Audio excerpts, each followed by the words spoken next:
Neste momento, chegou a hora de refletirmos sobre a palavra de Deus. E o tema da nossa reflexão hoje certamente vai dar o que falar e dar o que pensar, porque o nosso tema será na hora da tribulação, só o óleo da unção. Como é que essa é? Pois é, para entender o que é que a gente está dizendo aqui, é importante dar uma olhada no texto de Tiago, capítulo 5, desde o verso de número 7 até o final do capítulo, no verso 20, 5 de 7 a 20.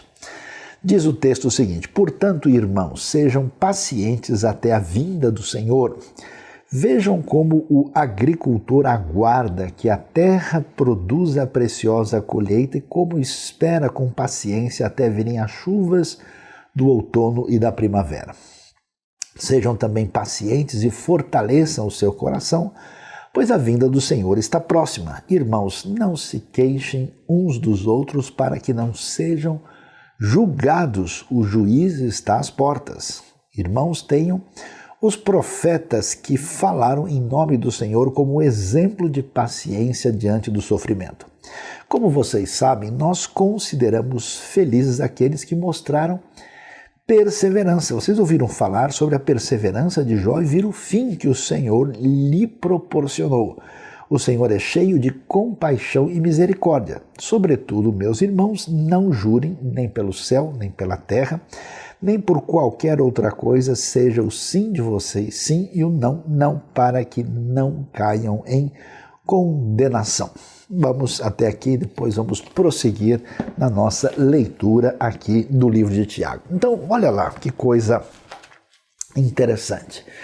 A carta de Tiago, esse Tiago meio-irmão de Jesus, é a primeira carta do Novo Testamento, o primeiro documento escrito, e muitos estudiosos acham que até mesmo antes do ano 50 essa carta estava disponível, enviada aí àqueles seguidores de Jesus de contexto judaico que estavam na dispersão ali em torno da terra de Israel.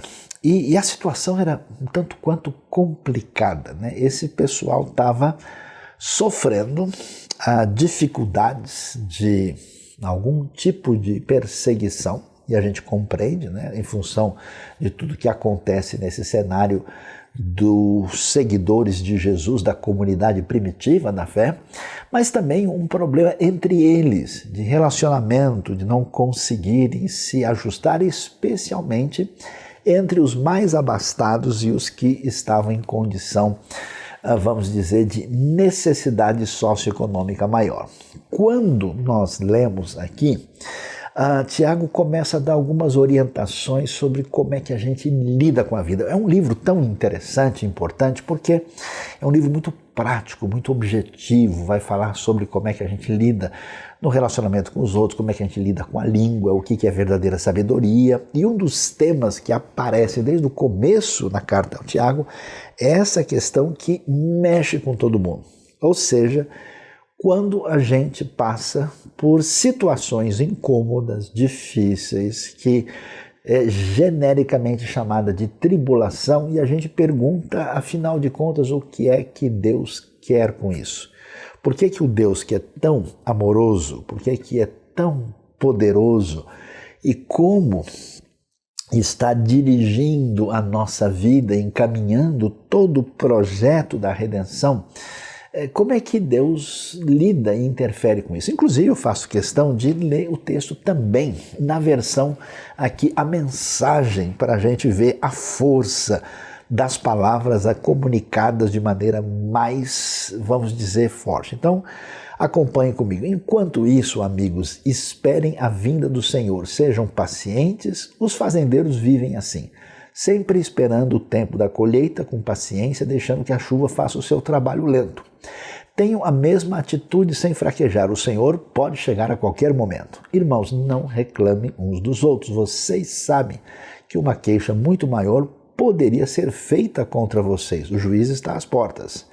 Tomem os antigos profetas como mentores. Eles puseram tudo de lado Enfrentaram tudo e nunca desistiram, sempre honrando Deus. Quem permanece firme não perderá sua recompensa.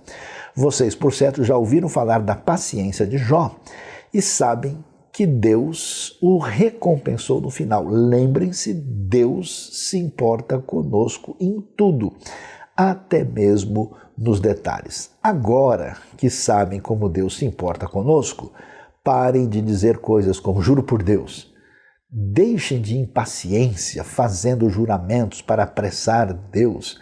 Digam apenas sim ou não, apenas a verdade, assim suas palavras não poderão ser usadas contra vocês. Então, observem bem esse cenário importante que está aqui. Qual é o desafio? A palavra de Deus, o ensino bíblico, ela não nos traz, como muita gente erroneamente imagina, que é o raciocínio muitas vezes em contra disso, que como a gente está do lado de Deus, na verdade da palavra, do caminho da fé, é que o nosso caminho vai ser mais suavizado. A gente de repente ficou mais sábio do que as pessoas lá de fora, a gente tem a parceria melhor, a gente tem o caminho mais promissor, então a nossa vida de alguma maneira não vai ser surpreendida por situações problemáticas e difíceis. O que nós vamos encontrar na Bíblia é exatamente o contrário.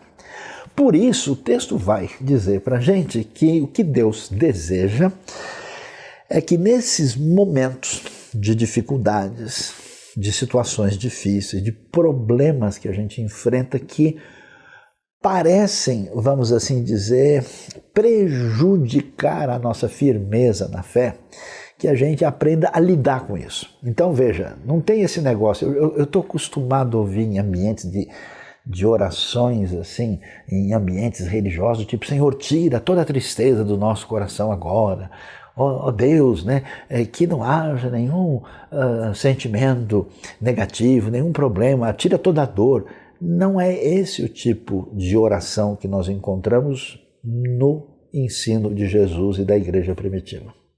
O que a gente vai encontrar é um caminho diferente, né? Um caminho que é um desafio. Por quê? Presta atenção. Quando a gente está caminhando na fé e não existe caminho na fé sem a comunidade da fé junto, a gente vai enfrentar diversos desafios. E que desafios são esses?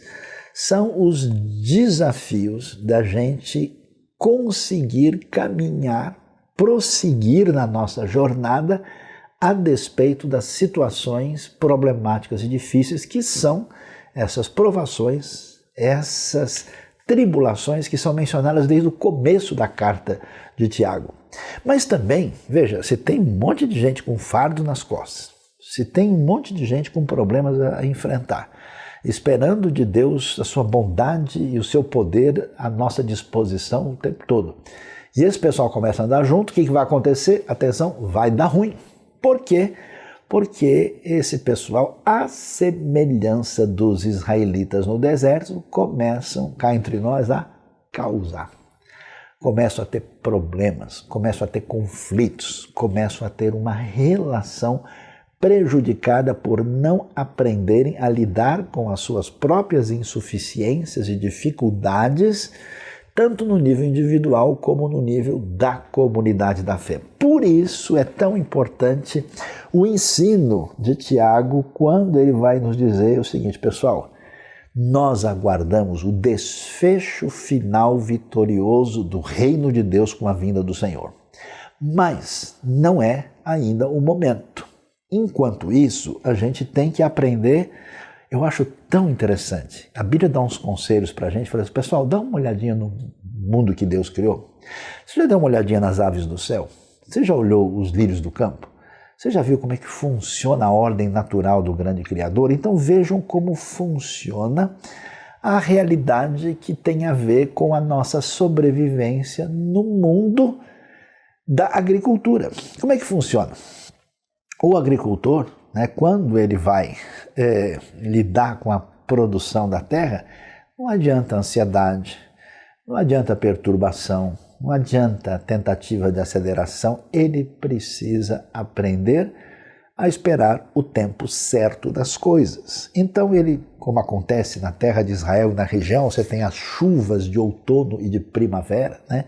Ali nós temos um momento por volta de setembro, outubro, quando começa o período chuvoso que vai se estender até o fim de fevereiro, ali março no máximo, e depois vem uma época de estiagem e você não muda o clima, você não muda a chuva, você não tem poder sobre isso. Então, qual é o nosso chamado? Em primeiro lugar, é ter paciência e perseverança. Então Deus coloca problemas, permite dificuldades, abre um caminho para a gente enfrentar a tribulação para que você cresça como pessoa, desenvolva a virtude, que num certo sentido é um esvaziamento da sua atitude prepotente de achar que tem tudo sob controle. Você não tem. Então você tem que se submeter à realidade.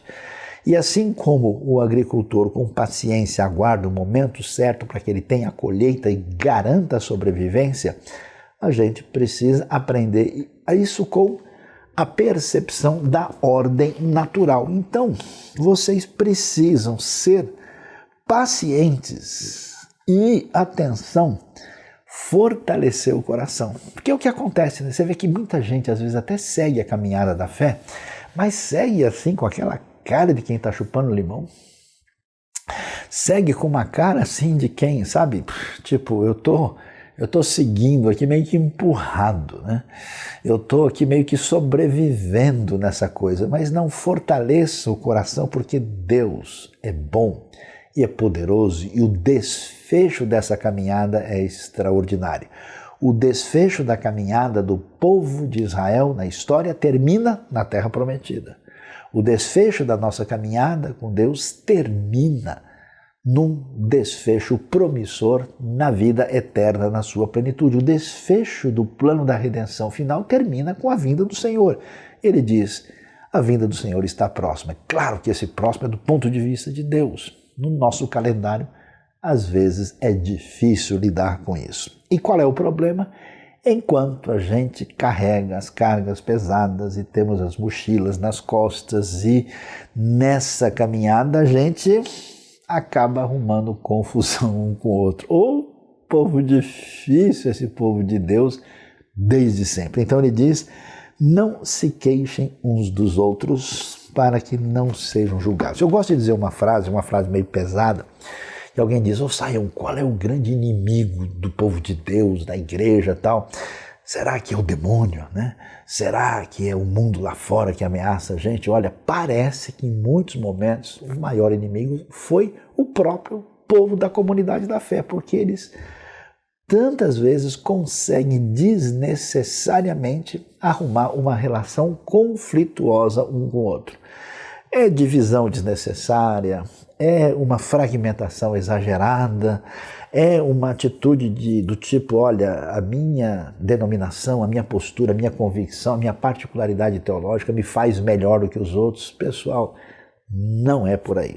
Então, o perigo dessa relação problemática aparece, e aí que a gente vai ver que a tribulação, além de ser um teste para a gente desenvolver essa paciência, essa perseverança, ela também é um teste para ver como é que a gente consegue continuar fazendo a oração do Pai Nosso.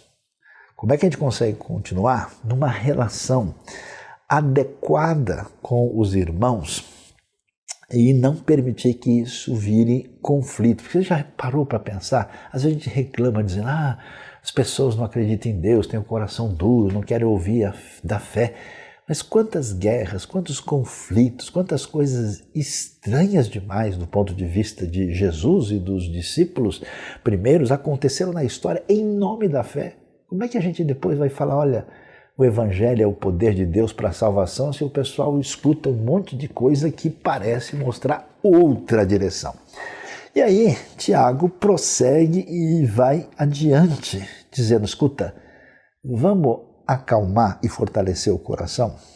Vamos aprender a andar adiante no momento da tribulação? Pois é, então vocês viram, a primeira lição vem da realidade da natureza à nossa volta, da experiência do agricultor. Mas não para aí. Olha, por exemplo, o que ele vai dizer a partir do verso 10. Veja o que os profetas falaram como exemplo de paciência diante do sofrimento. Vocês ouviram falar? Olha que coisa, ele lembra da perseverança ou da paciência de Jó. Os tradutores eles ficam numa dificuldade de traduzir essa palavra. Alguns preferem paciência, outros preferem perseverança. Na verdade, a palavra engloba os dois aspectos, E vejam o fim que o Senhor lhe proporcionou. Ou seja, a gente deve olhar que o que está acontecendo conosco na tribulação, o que está acontecendo conosco no momento difícil, daquilo que parece desestimular a nossa fé no contexto individual e de comunidade, é exatamente essa situação tão complicada e difícil que a gente enfrenta, mas nós não só podemos ver a maneira como Deus nos ensina por meio da ordem natural, mas podemos olhar que o que está acontecendo conosco não é novidade nos projetos de Deus. Veja que foi lá atrás assim. Deus não liberta o povo para colocar na terra prometida no dia seguinte, não, esse povo passa pelo deserto. Deus não fala com Abraão, com Moisés ou com Jeremias de uma maneira que no dia seguinte está tudo tranquilo, porque foi Deus que falou, então as coisas estão absolutamente conforme o que a gente gostaria que estivesse. Não. Então ele diz, olha, vejam que nada disso está fora do projeto de Deus. E o que o nosso coração que perde força começa a ter num momento desse? A gente começa a desanimar pensando, será que Deus realmente vai com a minha cara? Será que Deus realmente está a fim de me abençoar? Ou será que Deus tem algumas pessoas legais assim, que Ele gosta e no meu caso eu estou lá na rabeira da comunidade e eu não estou nesse cenário? Aí ele diz, pessoal, preste atenção, nada disso representa a realidade final da coisa, porque o Senhor é cheio de compaixão e de misericórdia. E o que a gente precisa entender? Que todo esse caminho de tribulação, todo esse caminho de fragilização dos nossos projetos, vamos dizer, autocentrados e imediatos, todo esse caminho precisa ser esvaziado. Por isso Tiago vai dizer uma coisa, olha, a gente está acostumado a dizer o quê? Dizer as coisas como se tudo estivesse debaixo do nosso controle. E essa tribulação, esse momento difícil, tem o propósito de nos ensinar a ir numa direção diferente, porque Deus quer que a gente esteja servindo no reino. Quer nos encaminhar para ser, vamos dizer, fonte de bênção na vida das pessoas. Quando a gente não está preparado, a gente faz o quê? A gente perde força no coração, a gente não tem perseverança, a não ser que as coisas aconteçam do jeito que a gente quer, e a gente começa a se queixar um do outro.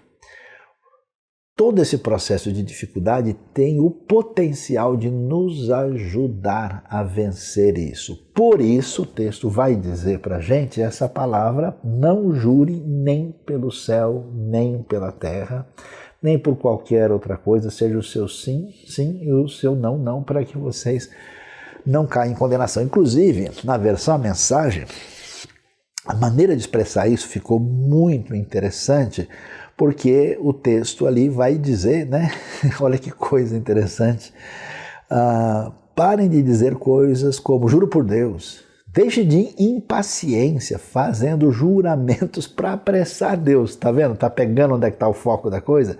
Digo apenas sim ou não, apenas a verdade, as suas palavras não poderão ser assim usadas contra vocês. Quer dizer que quando uma pessoa tem o controle da realidade dos projetos da vida apenas nas suas mãos, o que acontece? Deus deixa de ser Deus. Deus passa a ser algo a ser utilizado, a semelhança da mentalidade que existe no paganismo, onde você faz uma negociação, onde você faz um ritual mágico para manipular a divindade, para fazer as coisas do jeito que você deseja, a partir das suas intenções puramente autocentradas e egocêntricas. Não funciona assim. Então essas frases religiosas, de jurar, que parece espiritualidade diferenciada, Tiago diz, não é nada disso. Não procurem apressar a Deus por meio de frases vazias que não levam a nada.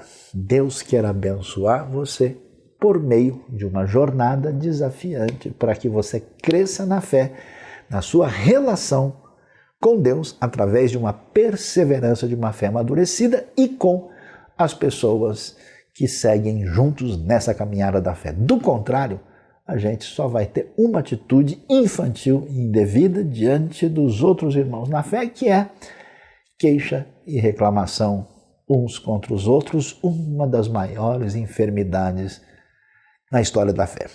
Mas a coisa não termina aí. Tiago vai prosseguir nesse desfecho do seu livro extraordinário.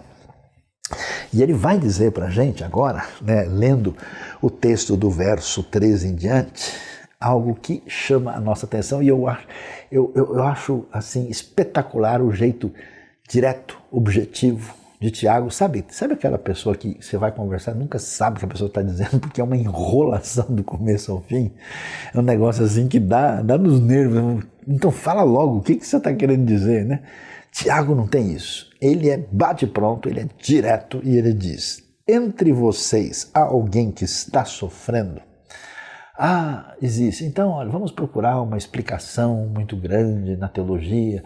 Vamos ver se essa pessoa tem alguma culpa nesse sofrimento. Vamos ver, quem sabe outra pessoa tem. Não. Que essa pessoa ore.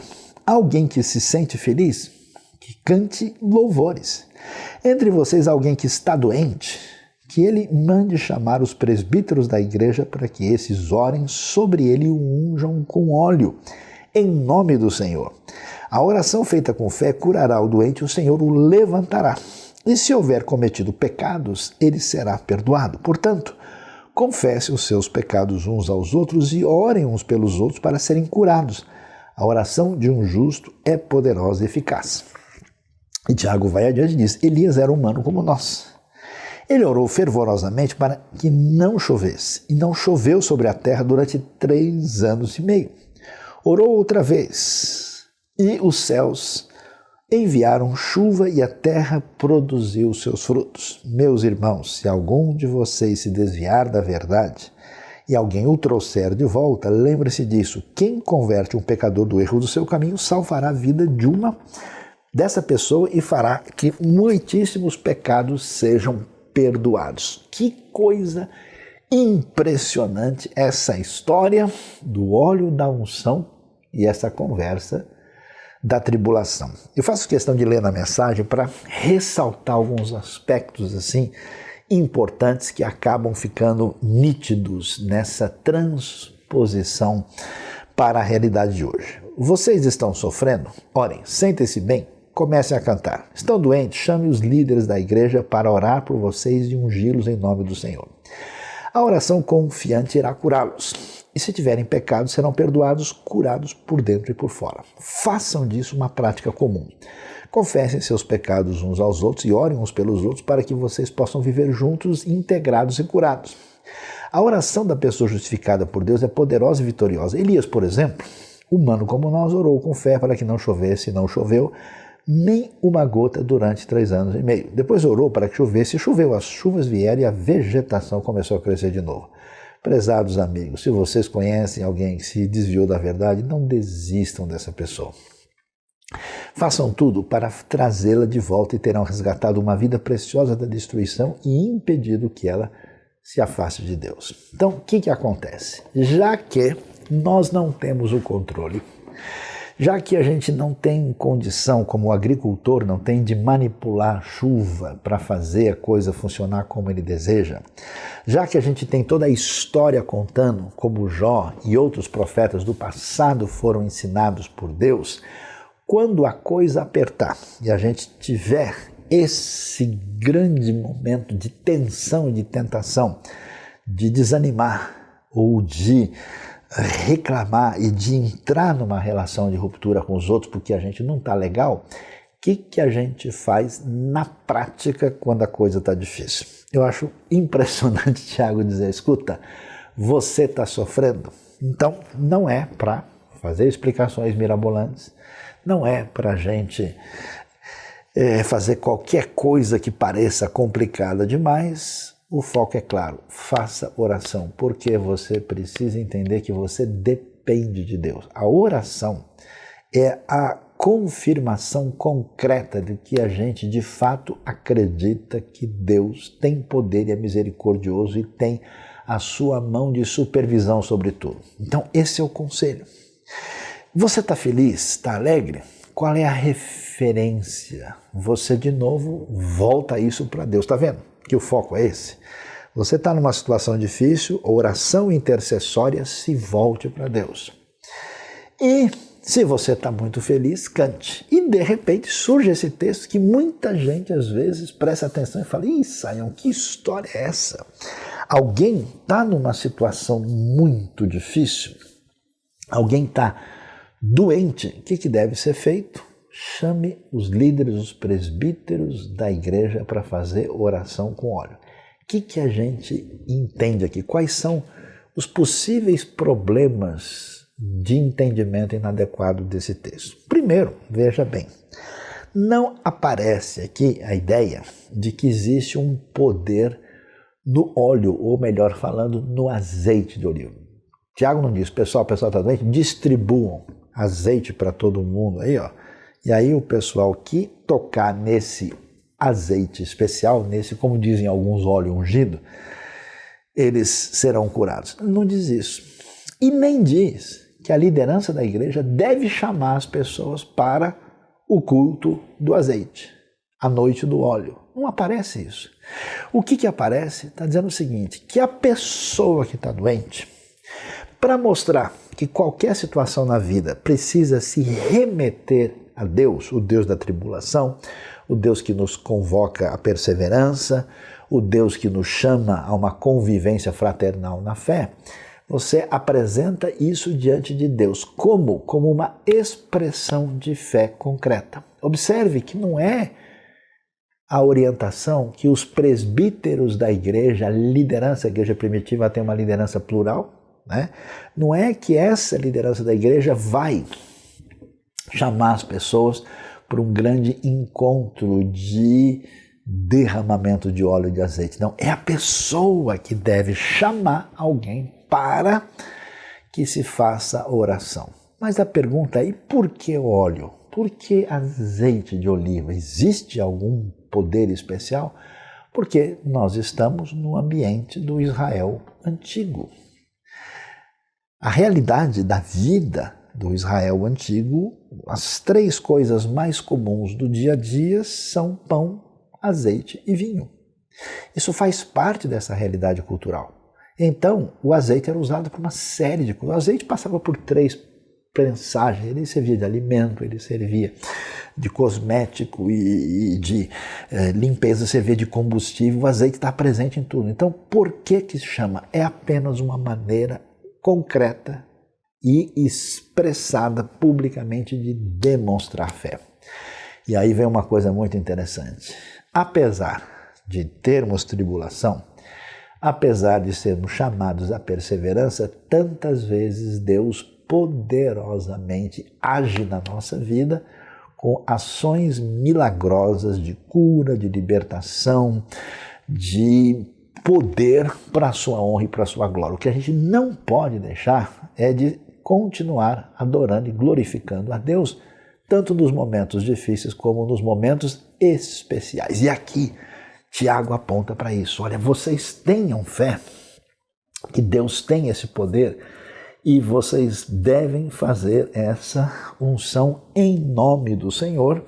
E nesse caso, a oração da fé, feita com fé, curará o doente e o Senhor o levantará. E é interessante, uma coisa que chama a atenção, que não parece assim tão claro a princípio, que se ele tiver cometido pecados, ele será perdoado. Parece que o contexto aponta para a gente que existem enfermidades que são decorrentes da relação quebrada entre as pessoas quando elas se queixam umas das outras. Há uma coisa envolvida, porque não parece.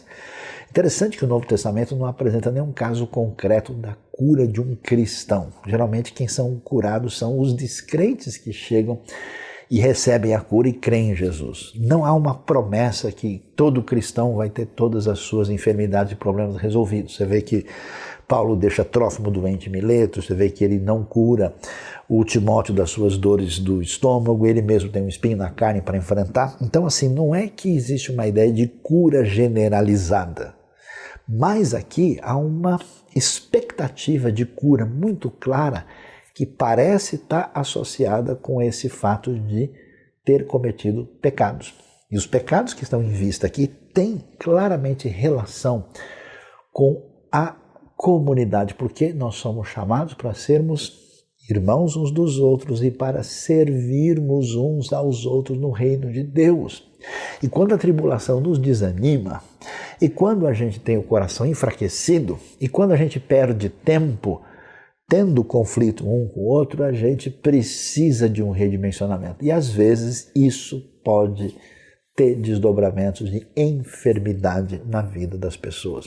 Muitos estudiosos hoje dizem que uma grande parte das nossas doenças são decorrentes das nossas relações psicossomáticas. É possível que isso esteja em vista aqui. Tanto que é interessante que o texto vai dizer na sequência: portanto, confesse os seus pecados uns aos outros e orem uns pelos outros para serem curados. A oração de um justo é poderosa e eficaz. Olha que coisa interessante. Ao contrário dessa ideia sacerdotalista, dessa ideia elitista, dessa ideia de que existe um ungidão do Senhor, na hora de fazer a oração de fé, apresentada concretamente, que aqui ela é feita com a unção com óleo, e ela pode ser feita em outros ambientes de maneira diferente, o que é importante é a pessoa necessitada pedir oração, apresentar-se como tal e receber a oração da própria comunidade, da liderança como um todo. Ele deve mostrar sua necessidade, a sua expectativa de fé. Mas como tem essa associação com os possíveis erros e pecados que estão aqui, é interessante que quando alguém comete erro, ele precisa acertar com as pessoas envolvidas. Não é confessar o pecado para o líder espiritual que está numa posição superior. Não diz, chame o líder principal, o apóstolo, o presbítero, o bispo, o fulano de tal e confesse para ele. Não. Se trata de confessar os pecados uns aos outros, porque no texto está falando de queixas uns contra os outros. Então a ideia é, olha pessoal, nós estamos juntos, a gente está carregando um peso, nós estamos na caminhada da fé. Então quando a coisa ficar difícil, chama o outro e diz, meu irmão, eu pisei na bola com você. Eu fiz uma coisa errada contra você. Olha, eu talvez nem com total intenção aqui agi dessa maneira, então confesse os pecados uns aos outros, não como se fosse um meio em que a pessoa é um intermediário diante de Deus, que ninguém é perdoado por buscar uma pessoa como alguém que é mais espiritual e ajuda a pessoa a ser perdoada. Não, o importante é confessar, é reconhecer o erro. Importante é a pessoa, inclusive, livrar o peso do seu coração diante de quem está enfrentando e ele acertar a situação com a outra pessoa, até porque os dois são irmãos na fé. E é interessante, a oração de um justo, aqui fala, orem para ser curados, para serem curados, o que mostra que parece que nesse caso a situação de cura aqui está relacionada com esse aspecto relacional quando a comunidade da fé é prejudicada e deixa de ser uma comunidade de serviço no reino de Deus, de bênção para as pessoas. Aquilo que deveria existir para que a gente junto fosse canal de bênção, virou uma coisa de uns contra os outros. Não. Por isso, o texto vai dizer de maneira muito desafiante que essa oração poderosa, terapêutica, quer dizer, você submete tudo isso diante de Deus. E qual é a grande motivação? Porque isso vai dar certo. Bom, se a gente olha para a história de Jó, não tem ninguém em sã consciência que diz, nossa, eu estou sofrendo mais que Jó. Isso é maluco, não tem isso. Então, se Jó termina a sua jornada ensinado e abençoado por Deus, com certeza nós também chegaremos lá. Se tem alguém que eu posso dizer que era a fragilidade total em pessoa, que inclusive pediu para morrer, é o Elias. Então, junto com Jó, chegou Elias. Aliás, os dois pediram para morrer e detestaram o dia em que nasceram. E o Elias chega aqui para dar bom dia para você, bom dia para mim, e a gente vai entender como é que essa tribulação tem a relação com o óleo da unção e o índice. E Elias vem nos ensinar de montão. O que ele diz? O texto diz, Elias era humano como nós. Ele orou com fervor para que não chovesse, não choveu. Quer dizer, doideira. Você viu que anteriormente falou de chuva, que ninguém tem controle sobre a chuva. O agricultor é obrigado a pensar com paciência e perseverança, porque só vai chover quando tem que chover. Elias quebrou essa regra. Elias mudou tudo. O Elias que queria abandonar a vida, que se sentia sozinho, que não tinha ninguém mais fazendo nada no reino de Deus, que achou que Deus tinha viajado e esquecido o seu projeto aqui, o homem orou e desceu a água, a chuva. Os céus enviaram chuva. É muito interessante esse jeito judaico, né, de evitar falar Deus e usar a palavra céus pelo respeito profundo. E a terra produziu os seus frutos. E aí a gente chega no ponto final. Preste atenção. Porque Deus quer mandar tribulação na sua vida? Para que você aprenda a sentir o sofrimento que está na vida dos outros.